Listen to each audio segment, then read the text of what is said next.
ஸ்ருதி, ரவி 2 பேருமே பேசிட்டு இருக்காங்க. ரொம்ப சந்தோஷமா இருக்காங்க. நான் உன் கூட இருந்தாலே போதும். வாழ்க்கையில எப்போ எது நடக்கும்னு தெரியவே தெரியாது. அதனால உன் கூட இருக்கிற அந்த நாள் எனக்கு ரொம்ப ஓகே அப்படின்னு சொல்லிட்டு ஸ்ருதி சொல்றாங்க. ரொம்ப தேங்க்ஸ் ஸ்ருதி. நீ ஏதாவது நினச்சிப்பியோன்னு நினச்சேன். ஆனா பரவாயில்ல. எனக்காக நீ ரொம்ப சாக்ரிஃபைஸ் பண்ற அப்படின்னு சொல்றாரு. ஆமா, எனக்கு உன்னை ரொம்ப பிடிக்கும். அதனால தான் நான் அப்படி இருக்கேன் அப்படின்னு சொல்லிட்டு என்னோட வாழ்க்கை உங்க கூட அது மட்டும் எனக்கு போதும் அப்படின்னு சொல்லிட்டு இருக்காங்க. மீனா தூங்குறதுக்காக உள்ள ரூம்ல வெயிட் பண்ணிட்டு இருக்காங்க. முத்துவும் வராரு, வந்து உட்காராரு. அப்பா பாரு வெளியே தூங்கிட்டு இருக்காரு. எவ்வளவு சொன்னாலும் கேட்கவே மாட்டாரு அப்படின்னு சொல்றாரு. எல்லாம் இந்த ரவியால வரது. அவனுக்கு ரூமை கொடுத்தோம். இப்ப கடைசியில அப்பா ரூம் இல்லாம எப்படி வெளியே படுத்துட்டு இருக்காரு. ஆமா, மாமா சொன்னா கூட கேட்கலையே, என்ன பண்றது அப்படின்னு சொல்லிட்டு மீனா சொல்றாங்க. ஆமா, ஹால்லாம் கிளீனா இருக்கா? ஏன்னா அப்பா படுத்துட்டு இருக்காரு. எல்லாம் சுத்தமா தாங்க இருக்கு அப்படின்னு மீனா சொல்றாங்க. பாத்தியா, நமக்கு இப்ப அப்ப நல்ல வேலை கட்டலாச்சு அப்பாவுக்கு கொடுத்தோம், இல்லைன்னா கீழே படுத்திருப்பாரு. இப்ப நாம பத்தியா கீழே பாயில படுக்க வேண்டியதாயிடுச்சு. எல்லாத்துக்குமே காரணமே அந்த ரவி தான் அப்படின்னு சொல்றாரு. எல்லாத்துக்குமே காரணமே நீங்க தான். நீங்க மட்டும் ரூமை பூட்டாம போயிருந்தீங்கன்னா இந்த பிரச்சனையே வந்திருக்காது அப்படின்னு மீனா சொல்றாங்க. இது எல்லாத்துக்குமே காரணமே உங்களுக்குள்ள ஒரு நல்ல மனசு இருக்கு. ஆனா அது வெளியே யாருக்குமே தெரிய மாட்டுது அப்படின்னு மீனா சொல்றாங்க.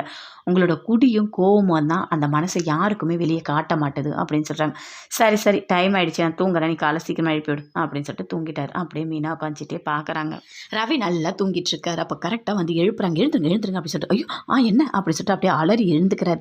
வாங்க, எங்கே கூட்டிகிட்டு போகிற அப்படின்னு சொல்லிட்டு ரவி கேட்குறாரு. வாங்கன்னு சொல்கிறல்ல அப்படின்னு சொல்லிட்டு மாடிக்க கூட்டிகிட்டு போகிறாங்க. என்ன இந்த குளிரில் தூங்க சொல்கிறியா? அப்போ தான் ரூம் கொடுத்தாச்சு இல்லை, எதுக்காக நீ இப்படி பண்ணிட்டுருக்க அப்படின்னு சொல்லிட்டு ரவி சொல்கிறாரு. வாங்க அப்படின்னு சொல்லிட்டு கூட்டிகிட்டு போய் ஒரு டென்ட்டு காட்டுறாங்க. என்னது இது? இல்லை ரூம் இல்லை, நீங்கள் சொல்லும் போதே நான் அந்த டென்ட்டை வாங்கிட்டேன், நல்லா இருக்குல்ல, இதில் இன்றைக்கி தூங்கணும் போல இருக்கு, வரீங்களா அப்படின்னு சொல்லிட்டு கூட்டிகிட்டு போகிறாங்க. சூப்பராக இருக்குது, எனக்கு நீ மட்டும் இருந்தால் போதும், வேறு யாருமே எனக்கு வேண்டாம் அப்படின்னு சொல்லிட்டு சுருதி சொல்கிறாங்க. உனக்காக நான் எல்லாத்தையும் தாங்குவேன், இன்னும் ரொம்ப சந்தோஷமாக இருக்கும் சுருதி அப்படின்னு சொல்லிட்டு உள்ளே போயிட்டு படுக்கிறாங்க. 2 பேருமே பேசிக்கிட்டே அப்படியே தூங்கிட்டாங்க. அடுத்த நாள் காலையில் டீல பொட்டியா கொடு அப்படின்னு சொல்லிட்டு கேட்குறாங்க மீனா கிட்ட போயிட்டு. போட்டுட்டேன் அப்படின்னு சொல்லிட்டு எடுத்துகிட்டு போகிறாங்க. எடுத்துகிட்டு போயிட்டு சுருதி எங்கே அப்படின்னு சொல்லிட்டு ரூமெல்லாம் திறந்து பார்க்குறாங்க. காணுமே அப்படி சொல்லிட்டு வெளியே வராங்க.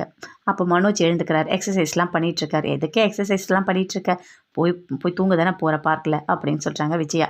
அப்படி மேலே மாடிக்கு போகிறாரு. போனால் அங்கே டென்ட்டை பார்க்குறாரு. யார் இது? ஐயோ, யாரோ கொலைக்கார மாதிரி இருக்கே, கீழே போய் எல்லாரையும் கூட்டிகிட்டு வரலாம் அப்படின்னு சொல்லிட்டு கீழே போகிறாரு. கீழே போயிட்டு சொல்கிறாரு, மேலே யாரோ டென்ட்டு போட்டிருக்காங்க. இந்த டென்ட்டா? டென்ட்டு போட்டுலாம் திருடுவாங்களா அப்படின்னு சொல்லிட்டு விஜயா கேட்குறாங்க.